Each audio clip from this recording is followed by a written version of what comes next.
Good morning, Prof. Good morning, good morning. Good morning. Good morning. How are you? We are well, considering, but we are well. And we wish really to extend our sincere condolences to the family of Albert and to those who are mourning at this particular time. Indeed. We'll get into that conversation shortly, but first we're going to get a quote from good girl Jano. We call her Jano Amakots. Good girl Jano. Jano Amakots will give you a quote and tell you who said it, and then let's see what you think about those words. The quote today is by Rupi Kaur, who is a Canadian poet and really likes to write about minimalism and processes and growth. And she said in her collection called The Sun and Her Flowers, she said, "You do not just wake up and become the butterfly. Growth is a process." That's what she said. You can reflect on that. What does that mean to you? Then there's another one, that just when the caterpillar thought it was over, it became a butterfly. I love that one. I love that one. That we don't, even as a nation, we don't just wake up one morning and our constitutional civic space is open. It takes a process. And that is why we at the Commission and Kenyans as a whole are so frustrated, because we thought that the process of opening up the civic space, free speech, and so forth, we were moving forward. And then it looks like we are moving backward. That's why that we feel that this process has been backtracked. We are backtracking on it. The years when you could talk in whispers, we thought they were gone. Now we are back to you talk and then you end up dead. That process should move forward. It should never ever move backwards like it's doing now. So in that cocoon now. Next. We can only. That is the hope, because yes, we're firmly in a bit of a cocoon right now. Yeah. Prof, yesterday the Commission released a statement in response to what's going on, Albert Omondi's death in police custody, and you said the Commission is seriously concerned with the manner in which police are conducting investigations into this death. The Commission strongly condemns the premature police narrative that Omondi died from self-inflicted injuries. The statements were issued even before any independent forensic investigations were carried out, a move that undermines public trust. And then you say, yesterday, KNCHR officials visited City Mortuary and observed Omondi's body bore visible injuries to the face, both hands, and the back of the head. The head is also swollen with blood on his mouth and nose. And plans are underway for a post-mortem that's scheduled to take place this morning, I believe. And you say that the Commission wants to conduct a joint investigation with the Independent Policing Oversight Authority. Why? Why are we doing a post-mortem if the police already know what killed him? Why? Immediately the police put out a statement that he hit his head against the wall. So if that's the truth, and they know that, aren't we wasting national resources by conducting a post-mortem? Does the police service have competence to tell us what a person died of? I mean, they should not lie to us. Can they tell us exactly what happened for all those hours from the time the young man was arrested in Homa Bay? Aren't there police around there, police stations? And why are we having those police stations and paying for them? I think we should first of all commend the IG for suspending these officers. Nairobi Central Police Station is a scene of crime. It is a scene of crime. He suspended those officers, but who are they? As a commission, we believe it is a constitutional requirement that there is equity in access to justice. So is there equity in access to justice? When a member of parliament was shot in Nairobi, unfortunately, but within hours there were people arrested. There are people who died a whole year ago. Nobody has been arrested. We don't know what happened to them. Here, a young man, There's so many questions. There are so many questions. But to me, the worst part is seeing Omondi's father in tears. Really? Really? Is that how far we've sunk? You go and get somebody's child from their home. And when he goes into police custody, the father was assured, your son is safe. He wasn't happy. He had a parental instinct that things were not good.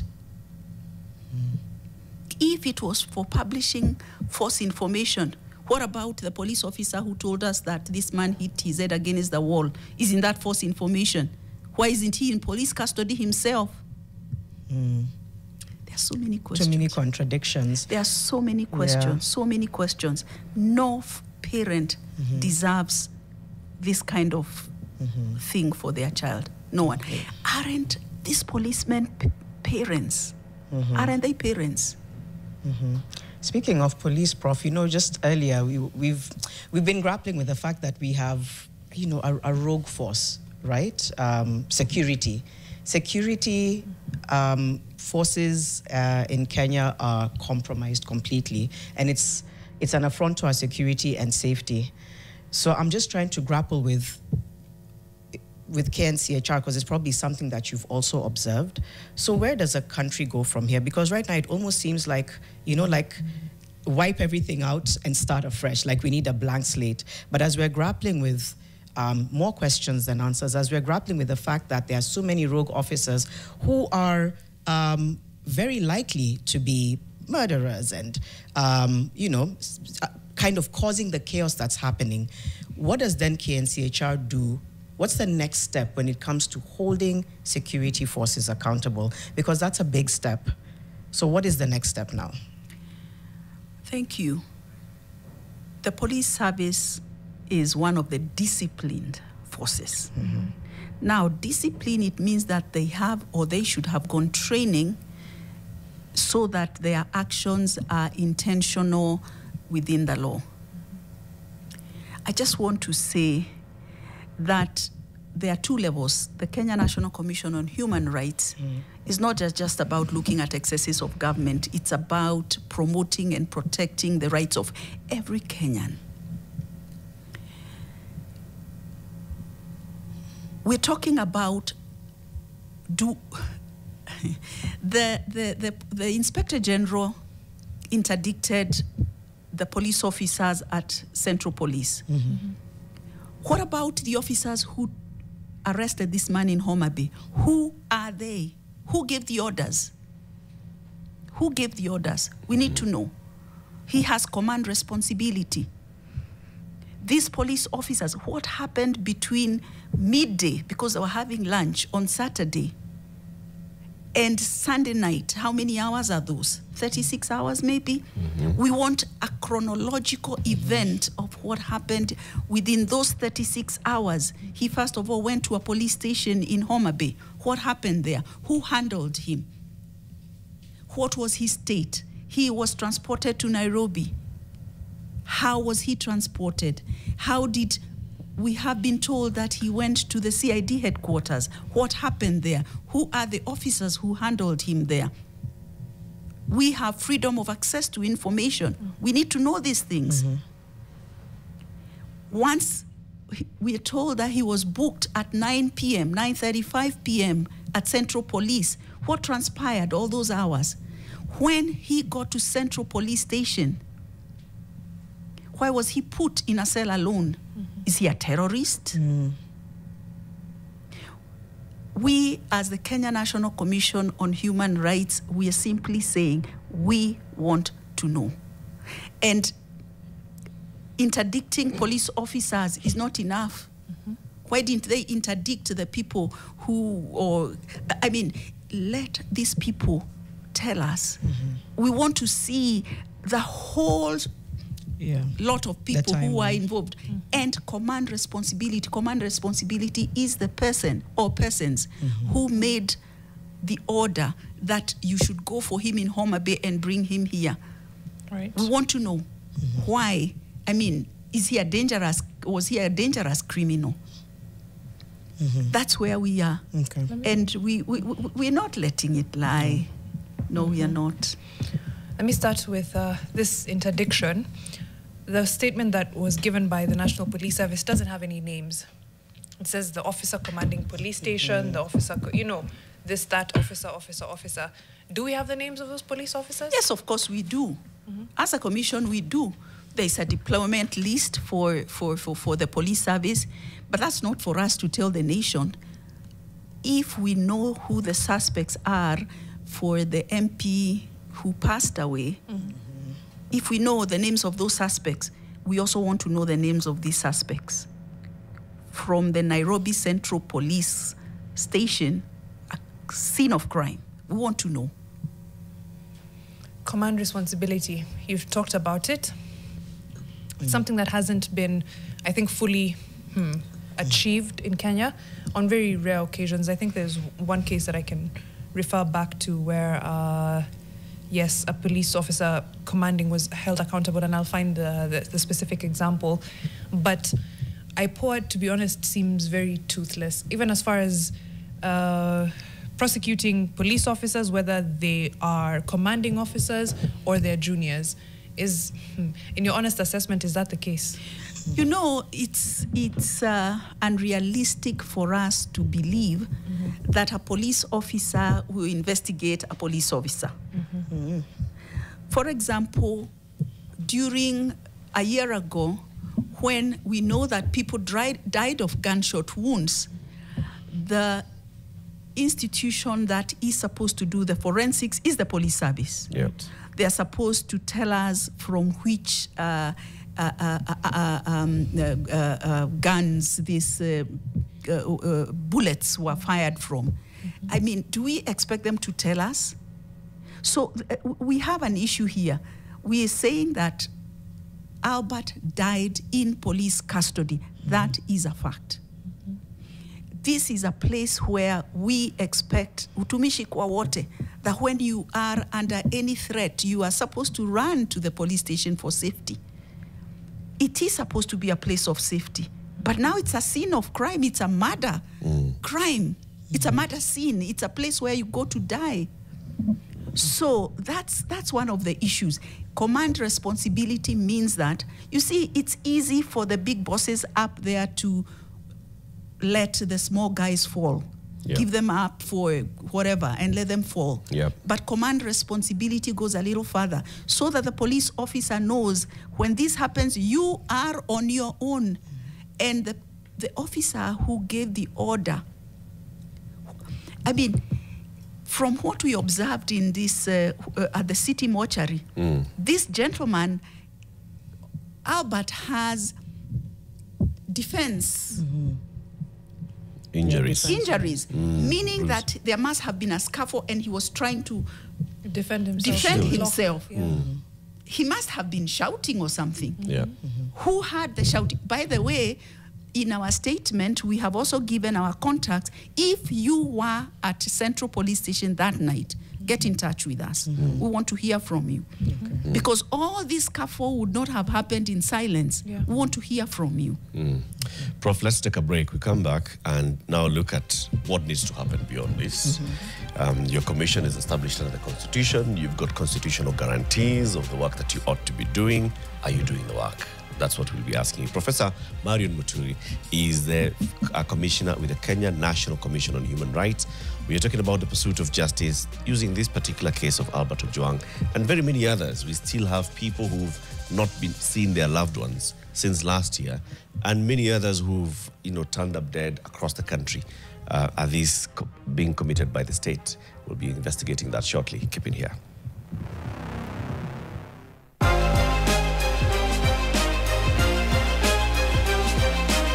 Why did Philo find it necessary to add matunda haina protein? Just, it's like FYI. Before we get back into the conversation, some quick feedback on our platforms. There's quite a bit. So Elijah Sang was saying, but someone can do a crime and blame police. Police have to be respected. Do the three of you have brothers, sisters, relatives? Are they that bad? So Elijah, we also mentioned not all police. Just like in many other cases, it's not all men, not all women, but where there is an issue, I think it's important to bring it to light. But obviously, where there's not systemic all. Where there's systemic issues. You can see when there's a systemic issue, it's not a bad apple or a bad actor. It's a systemic problem, and you can call it out. It doesn't mean we don't have friends or family or people who work in the police force, but if there's a systemic issue, you have to be able to call it out. Being close to a problem doesn't make it less of a problem. That's good. Just because it's close to you. Thanks for that, Marion. Tibbs Muge, protest in LA is an example of diversionary tactics away from the bill. Kenyans focus on the finance bill. I think both can exist. It's a duality. We have to focus on the finance bill and have to focus on injustices. Sodo ni sanitary pads, agri mumanyi. Sio vifaa za hedhi, which we knew. Me, at least we knew. We used to be told vifaa vya hedhi. Odero Kefa says Bitaifa ni Wanakuru. He's confirmed. Samuel, don't know how he knows. Samuel Mashari, I'm glad to be watching you fixers. Maureen Wanjiku amesema beautiful ladies. So Mariam and I say thanks. Co-sign. Just one or two others before we move the conversation along. There needs to be a background check on character for police recruits rather than checking their height and dental count. Their training curriculum also needs an overhaul. Then Smallest Ever is asking question, has Professor's Commission ever delivered justice by following up on such cases? Why does she think they will deliver justice for Albert? Why is she optimistic they will succeed? So we'll pose that question to her. And just Jeremy Mutuma, as long as the complainant is an office holding his senior position, how are his juniors going to investigate them? So just some of the feedback coming in from you guys on YouTube. Like Hussein on Facebook, Hussein Kirio says, one life is too many to lose, and police are also our brothers, sisters, and neighbors. This explains why Kenyans don't want to trust police if someone is killed by the same organ that's supposed to protect us. No. This must stop. This must stop. Professor Marion Mutugi, who is a commissioner with the Kenya National Commission on Human Rights, is our guest. Prof, your commission, I've repeated many times here, is a constitutional commission. Article 59 of the Constitution establishes a commission that was one and then it was split. It's called the Kenya National Human Rights and Equality Commission. Now, later, the Constitution allowed Parliament to either retain it as one or to split it. It was split into the Kenya National Commission on Human Rights and the Gender and Equality Commission. But and the CAG, and the CAJ. And the Commission on Administrative Justice, the Ombudsman's Office. This is what the Constitution says, that your functions are to promote respect for human rights and develop a culture of human rights in the Republic. To promote the protection and observance of human rights in the public and private institutions. To monitor, investigate, and report on the observance of human rights in all spheres of life in the Republic, including observance by the national security organs. Underline the words, security organs. To receive and investigate complaints about alleged abuses of human rights and take steps to secure appropriate redress where human rights have been violated. The Commission can, on its own initiative or on the basis of complaints, investigate or research a matter in respect of human rights and make recommendations to improve the functions. Let me go to H because it's a big one. To investigate any conduct in state affairs or any act or omission in public administration in any sphere of government that's alleged to or suspected to be prejudicial or improper. To investigate complaints of abuse of power, unfair treatment, manifest injustice, or unlawful, oppressive, unfair, or unresponsive official conduct. And you are supposed to report on complaints investigated and take remedial action. Okay? Every person has a right to complain to the Commission. Now, Commissioner, what have you people been doing? You know, when it comes to human rights, the law is clear, the rights that we have. And the issue of abusing other people's rights and violating them, the principle is the more power you have, the more likely you are to abuse it and violate the rights of others. So, although there are ordinary mwananchi who are violating the rights of others, the people with power are the ones that are more likely to do it. So when we are talking, for example, about security forces, they have power, they have arms and so forth, and so they fall into that category.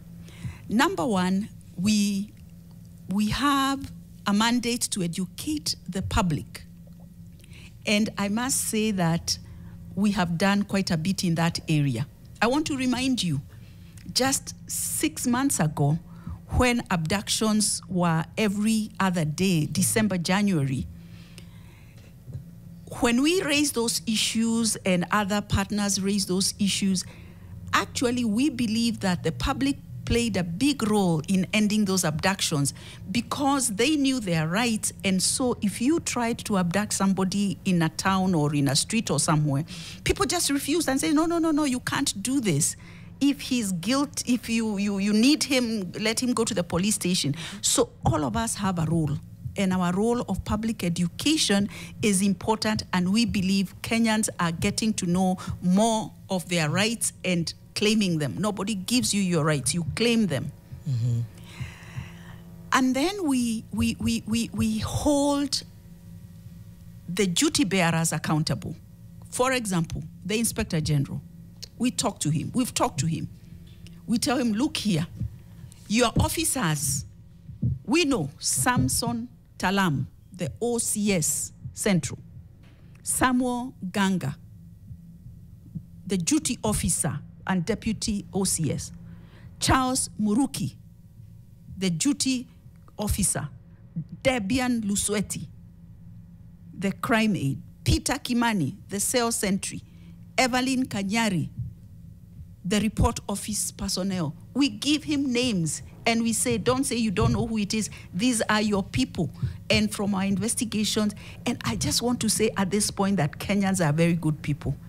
Kenyans, once they have confidence that they can give you information and you will not diverge their identity, they give you. So Kenyans give us a lot of information, credible information, and we check on it. We counter-check this information, and we address this, and we address this with the duty bearers.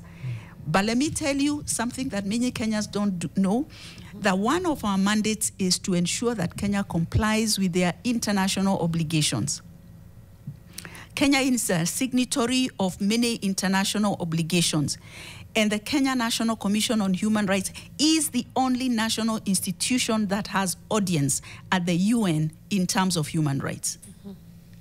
Just a month ago, something. Anyway, when you go to the UN Human Rights Council, the government gives a report of the human rights status of human rights in the country, an annual report. Mm-hmm. And of course, it's like asking a student to mark their their script, their examination script. Mm-hmm. Yeah. You amplify the good and either omit or minimize the negative. Mm-hmm. But the Kenya National Commission on Human Rights is mandated to give a shadow report. Mm-hmm. So we give a shadow report of what we believe is actually the state of human rights. And I want to say and tell Kenyans here that the international community takes the report of the Kenya National Commission on Human Rights more seriously than the Kenyan government report. We have just come from Geneva, where we gave a report as we were being reviewed on our status of human rights, and you listen to the government, the way they talk about, of course, they have gains here and there, and we must commend them for every gain that they have, for the laws that have been passed and so forth.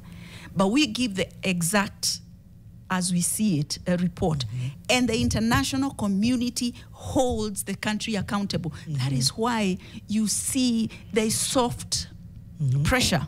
That is where you see when we get international guests coming here, you hear the president giving a statement like, abductions will stop. It's not just coming from the blues. There's lots of work that we have done in the background, and the international community holds him accountable. And he says that everybody who was abducted has been released. Whether it's true or not, we can talk another day, but that's the soft pressure. Because if we as a country, we are members of an international global community, we have obligations. Doesn't the soft pressure sanitize the truth? It doesn't. And because investigations without accountability, due process, it can almost seem like it's softening something that's hard. Some might argue we are heading towards some kind of human rights crisis. Isn't that worth putting on the table and just being honest about? Yes, we are, like I did say, we are clawing back our gains in human rights. But when the international community, it's like a father who beats up his children all the time and his wife, and they are helpless. They just keep on shouting. The neighbors come and say, hey, no, it won't happen in our village. We want to sleep. We don't want that noise. That's the kind of pressure that bears from our reports in the international community as part of our human rights obligations and our role as a commission to ensure compliance. Right. You did ask, or many people ask, has your work resulted in any justice? I want to give you the example of Baby Pendo. That story is still going on. And one of the challenges in Kenya is that things roll out quickly and we tend to move on to other things. I do not know whether it's deliberate that other issues come and so that we forget. We keep those things alive. For example, I'll give you another example is Shakahola, our role as the commission. Now, you ask people, or Shakahola say, oh, it's still going on. So we keep those things alive and we keep monitoring them. Right. So yes, we have successes, because if we do not bring these things to the public domain and hold them, do our advisories, people say you just write statements. Yes, we do write statements because that's our role, to bring these issues to the fore, because all Kenyans, it's our role to hold the duty bearers accountable. 100%. So it's not just our role to tell the IG to tell us the names. Right. Kenyans should ask for them. We need to claim our rights and hold duty bearers accountable. You've actually you've answered a question from Game Changer. KNCHR and IPO are so good in reporting and giving stats. Is there any official who has lost their job as a result of the investigations? You've basically answered his question, but I wanted to speak to the kind of dependency we have sometimes on the international community, international bodies to hold us accountable. How do we hold ourselves accountable? Without international pressure, without global bodies, without NGOs, how do we fix our system such that it's Kenyans? Because they will fluctuate here and there. For example, they'll hear that, oh, abductees have been released, and then the pressure kind of eases.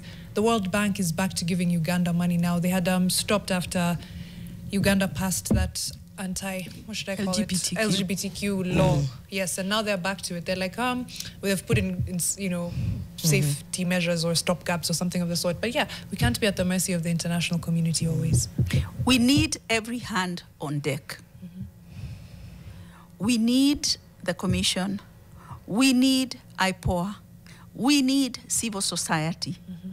But above all, we need every Kenyan, every single Kenyan,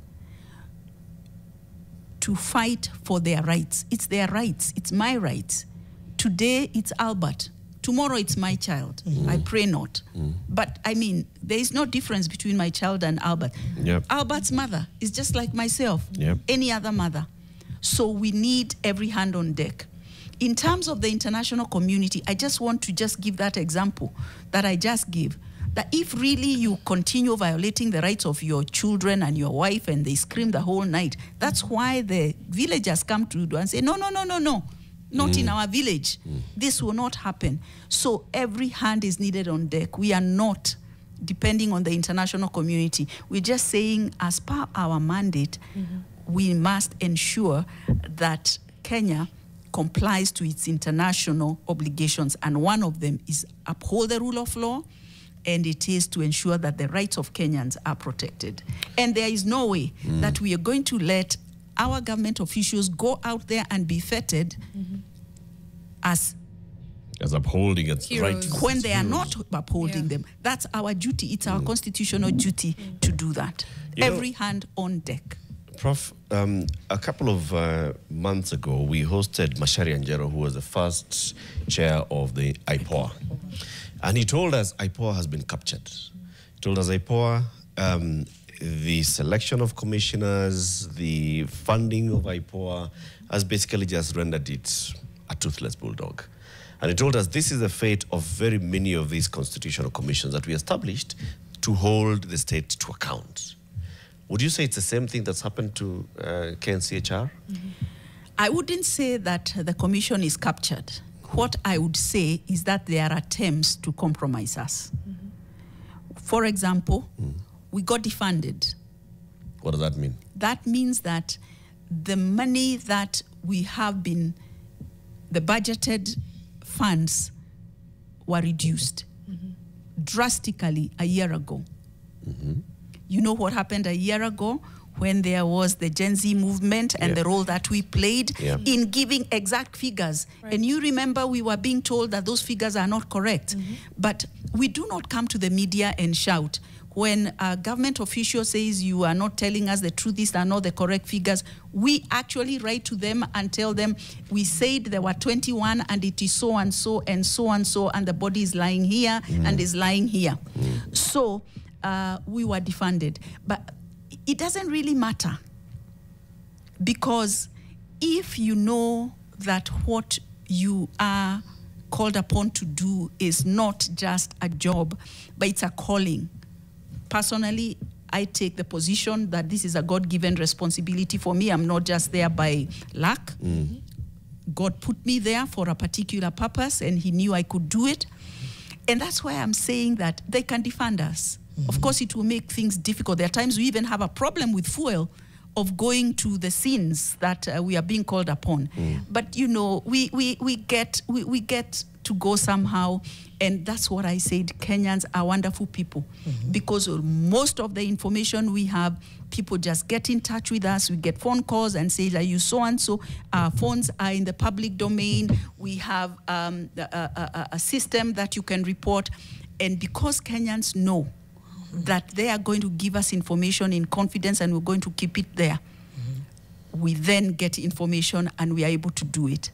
So many of these things come from Kenyans who report to us, and we make sure that it's credible information and we release it. So I just want to say, thank you, Kenyans. Continue doing this, because it's the role of every Kenyan, not just to promote and protect their own rights, but the rights of others. If it can happen to Albert, it can happen to any of us or any of our children. And even as we thank Kenyans, who gets to, how do we hold KNCHR accountable? Who watches the watchdog?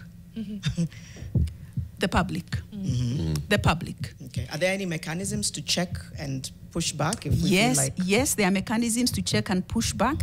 And there are instances where we have received some complaints against some of us. Some of us officers, or some of us, and we handle them. And we handle them. Yes. You know, I'm sort of worried.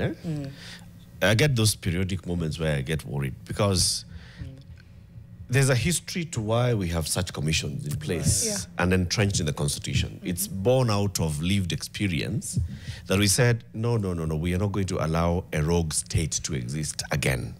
And so we shall give ourselves a constitution, establish institutions that shall be robust, and there'll be checks and balances. The consumer of your report is Parliament. Yes. And Parliament is the people's representative that should be checking the state and making sure that, you know, the state does not run amok. Yes. So the consumer of your report is the one that is defunding you. Yes. That's why I'm worried. Because basically what we are saying here is that we have established a commission, and then the people who should be making sure that this commission is working so that it makes them work better as Parliament, consuming this report helps them to oversight the executive, are the ones that are frustrating the tool that they've been given by the Constitution to help them do their job. I am worried. What do we do, Prof? What do we do to get back our Constitution? Back to Kenyans. These parliamentarians, we elected them. We need to engage our parliamentarians and be honest with them and monitor them.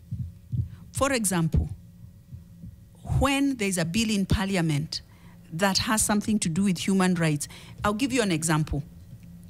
There was a bill that was put in Parliament by Honorable Roko, who is now a CS. That bill attempted to curtail the freedom of expression, picketing, demonstration, and so forth. Kenyans, this is a pushback to a constitutional provision of that freedom. We want you to hold your parliamentarians accountable. We want you to look at them in the eye and say, we're not going to elect you, and be serious about it, because that's the only language they understand. But unfortunately, even as Kenyans, sometimes we are not really sure how we elect these people. Our marking scheme is a bit skewed to our stomachs, where we know that these people have been doing X, Y, and Z. They have not really been representing us. Right. The last time we went to Parliament, we looked at those parliamentarians in the eye, and that is the time that, yes, an elected member had been abducted. And we went to make our presentation in Parliament, and we looked them in the eye and say, by the way, this person we are talking about is elected just like you, so you are not immune. You could also be abducted. He was probably elected by maybe more people than those that elected you. So that's the conversation, that none of us is safe. None of us is safe. Until all of us. But the Kenyan public, we need to hold our parliamentarians accountable and ensure that when elections come, our marking scheme is not linked to our stomachs. Kula hiyo pesa, kula kabisa.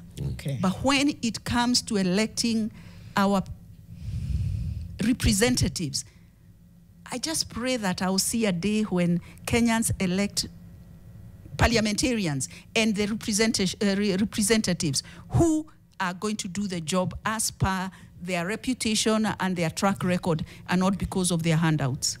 Prof, thank you for coming, and we'll be, just keep doing those updates on what you're doing in this particular case, in all the other cases of people who've been abducted, not reunited with their families, those who died and they've not found justice yet, and so on and so forth. And we'll keep inviting the commission here to come and give us updates. Professor Marion Mutugi is a commissioner with the Kenya National Commission on Human Rights. We're coming up to the top of the hour, 8 a.m. In the next hour, we talk about exporting, unpacking Kenya's export potential. We'll be joined by the CEO of KNCHR. Do you know what that is? If you don't, just Latif, may I just ask Kenyans? Yes. Please, please, please. This is not the job of the commission. It's for all of us. Let us keep these things alive. Let us not let things that are unresolved go unresolved. Let us keep these things alive. Asante sana.